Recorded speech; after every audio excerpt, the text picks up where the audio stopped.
Halo semuanya, selamat datang di channel Halo Mas bersama saya Billy. Nah sekarang saya nggak lagi di studio lagi nih. Jadi hari ini tanggal 18 Januari 2022 ini adalah progres toko mas saya. Oke, di video sebelumnya saya udah jelasin ke kalian untuk gambar kerjanya dan gambar 3D-nya seperti apa. Sekarang ini kita ke lapangan dan maaf ya masih berantakan banget, lantainya juga kotor banget. Jadi nanti tenang aja dibersihin, kita bikin toko emas saya ini secantik mungkin ya. Oke, saya mau kasih tau kalian progres toko emas saya kali ini adalah ini kabel hampir semua terpasang. Oke, ini ada orang kepercayaan saya, orang listrik lagi kerja. Ini dia yang nentuin nih caranya gimana buat nyambunginnya. Saya cuma ngomong pokoknya saya mau ada lampu berapa, sekali nyala berapa, nanti dia urus semuanya. Jadi saya juga nggak begitu ngerti amat ya listriknya, jadi serahin aja sama yang ahli. Terus yang kedua itu tadi lampu ya. Terus yang kedua tuh CCTV. CCTV ini nggak kalah esensial di toko emas. Kita penting banget, apalagi kita sering ya misalnya kayak mau ngeliat historinya atau mungkin kayak ya pokoknya mau ngeliat rekaman-rekaman yang ada di toko emas kita. Itulah pentingnya CCTV. Nah, jadi CCTV yang terpasang di toko saya ini ada 8 totalnya ya. Nah, yang 2 saya taruh di situ. Nah, itu kabel yang ini ya, guys. Mungkin saya pakai paralon kali ya, supaya kalian bisa lihat. Ini saya taruh ya. Nah, ini adalah kabel CCTV 2. Fungsinya yang satu buat nyorot bagian konsumen, yang satu lagi buat nyorot bagian staff. Oke, jadi karena etalasinya gede, lebar 70 cm, jadi satu buat ke staff, satu buat ke konsumen. Oke, nah ini kabel listrik semua untuk kabel lampu. Sekarang di sini saya akan kasih lampu juga. Ini dari tarik benang nih supaya rata. Nah, terus di sini ada lagi guys. Oke, sorry. Ini ada lagi nih. Ini 3 CCTV. 1, 2, 3. Ini 2 buat nyorot di situ. Satu ke staff, satu bagian konsumen yang bagian luar. Yang ini untuk nyorot bagian konsumen yang ke arah sini. Jadi nggak ada blind spotnya ya. Semoga aja di sini yang di sini itu bisa tetap kesorot karena adanya kamera gitu. Terus 2 lagi di sebelah sini guys. Ini etalase juga. Satu bagian staff, satu bagian konsumen untuk nyorot bagian etalase sebelah sini. Nah, terus satu lagi, total 7 ya. Satu lagi ada di sini guys. Ada di sini. Ini kabel CCTV juga. Ini fungsinya untuk nyorot ruangan. Nah, kenapa saya taruh di sini? Supaya saya tetap bisa nyorot di area meja saya di sini nih guys. Karena mejanya kan ada di sini ya. Jadi kesorot sama CCTV-nya. Oke, jadi itu CCTV. Terus kan kita tahu CCTV itu pakai DVR ya. Jadi dia kayak ada decodernya gitu untuk naruh hard disk dan juga colok ke internet. Nah, jadi itu udah saya spare kabelnya yang gede ini. Ini kabel untuk CCTV guys. Itu colok ke DVR. Jadi seperti itu, sebanyak itu nih semuanya ya. Pusatnya di sini. Nah, nanti dari sini akan kita tarik keluar buat colok ke DVR ya pastinya. Nah, buat colok CCTV kita perlu untuk HDMI alias ngelihat di TV gitu ya. Jadi dari DVR perlu kabel HDMI di TV. Nah, ini sudah saya siapin juga karena nanti TV-nya di sini. Ini kabel HDMI ya guys ya. Kabel HDMI connect ke DVR sebelah sini, itu ujungnya. Nah, jadi nanti kabel HDMI ini juga nggak kelihatan, lebih manis jadi lebih bagus.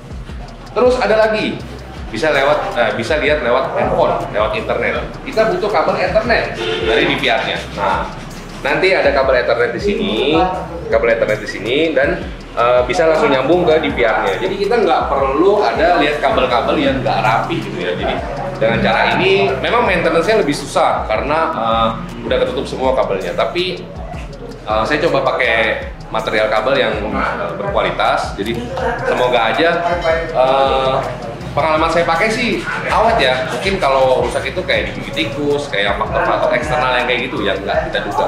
Itu baru bisa ngerusak kabel gitu. Nah, nanti nanti TV ini juga saya mau fungsiin bukan cuma CCTV aja. Jadi saya kemarin kepikiran untuk buat toko emas saya itu transparan ya guys. Jadi di TV ini nanti akan saya buat desainnya itu harga jual dan potongannya berapa. Jadi lebih transparan nggak sih? Enak nggak sih kayak gitu? Jadi kita datang ke toko emas nggak perlu nanyain harga berapa ya untuk kadar ini, harga berapa ya untuk kadar ini. Kalian bisa lihat di sini nggak ada pakai bohong-bohong, nggak ada pakai ngurang-ngurangin harga atau naik-naikin harga, harganya udah tertera di sini. mantep kan? Komen di bawah ya guys, kalau misalnya ide saya ini patut dicontoh untuk toko emas yang lain. Nah ini kabel tukur guys, jadi ini adalah MCB nanti di sini. MCB ini pusatnya listrik. Nanti isinya setting yang buat ngidupin atau pusatnya lah pokoknya ya, karena meterannya itu di situ, di luar situ meterannya. Jadi mereka MCB di sini baru dialirin ke saklar dan ke lampu-lampu. Oke, ini modemnya di sini. Ini kemarin ini berantakan banget ya guys ya. Ini modemnya kemarin saya baru aktifasi karena di situ belum ada listrik, jadi saya coba aktifasi di sini. Tapi nanti posisinya modem itu akan pindah ke atas meja. Oke, yang perlu dipikirin lagi apalagi ya kemarin ya? Oh ya, step-stepnya. Jadi ini kan masih baru kabel aja nih. Nah, step-step itu penting banget nih, gimana cara workflow kita supaya bisa desain toko emas dengan baik dan benar, yang rapi pokoknya ya.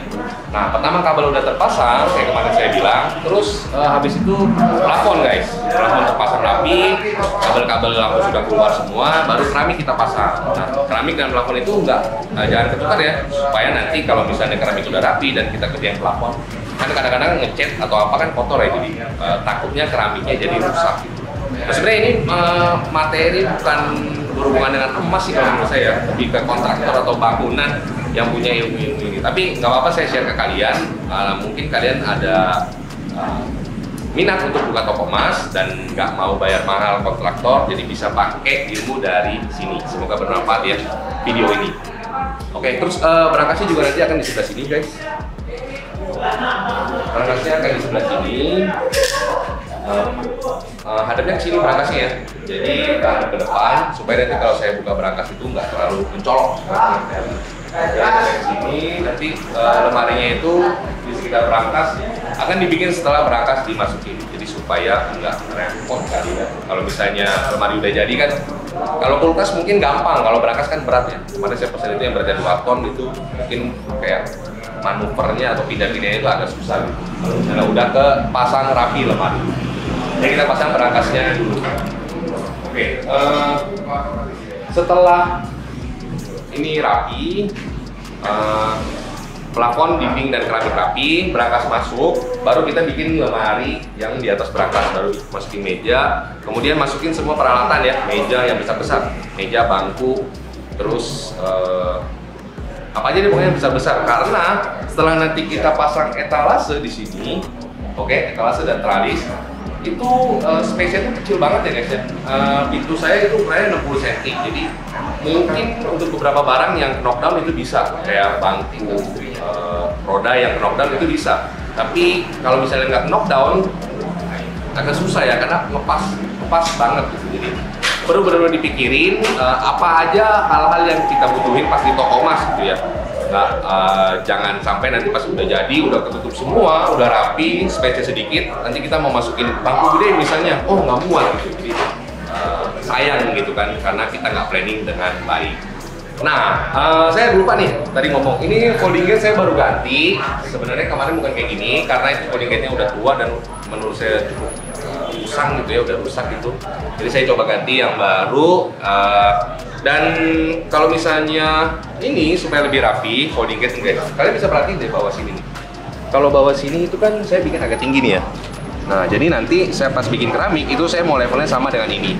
Gitu. Jadi jangan kebalik ya guys, saya bikin keramik dulu baru bikin folding gate. Nanti keramiknya rusak.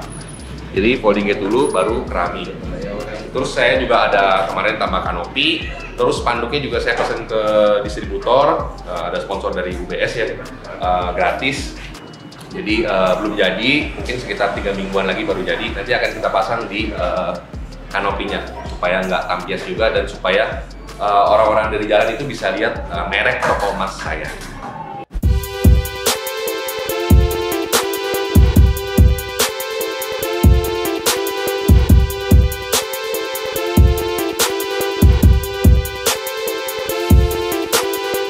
Nah, oke guys, itu tadi progres toko emas saya. Kelihatan masih berantakan ya, tapi kita coba nanti gimana supaya bisa lebih cantik, dan harusnya sih karena apa namanya, fokus saya itu udah tertuju sama ini, 80% gitu ya, 20% buat yang lain. Kayak YouTube aja, mohon maaf kalau misalnya saya jarang balas komen, udah mulai jarang balas komen karena saya sibuk kesini. Dan semoga hasilnya benar-benar memuaskan. Saya benar-benar excited banget supaya bisa buka toko emas yang transparan tadi saya bilang, dan modelnya itu bagus ya, cantik ya tokonya. Dan kalau misalnya kalian punya pertanyaan seputar memulai usaha toko emas atau membangun usaha toko emas, boleh share di kolom komentar ya. Nanti coba akan saya bikin videonya, atau mungkin saya akan jawab satu-satu di kolom komentar. Oke guys, itu tadi video saya tentang progres dari toko emas saya. Share ke teman-teman kalian yang mungkin membutuhkan informasi ini. Jangan lupa like kalau kalian suka dengan video ini, dan kita ketemu lagi di video selanjutnya.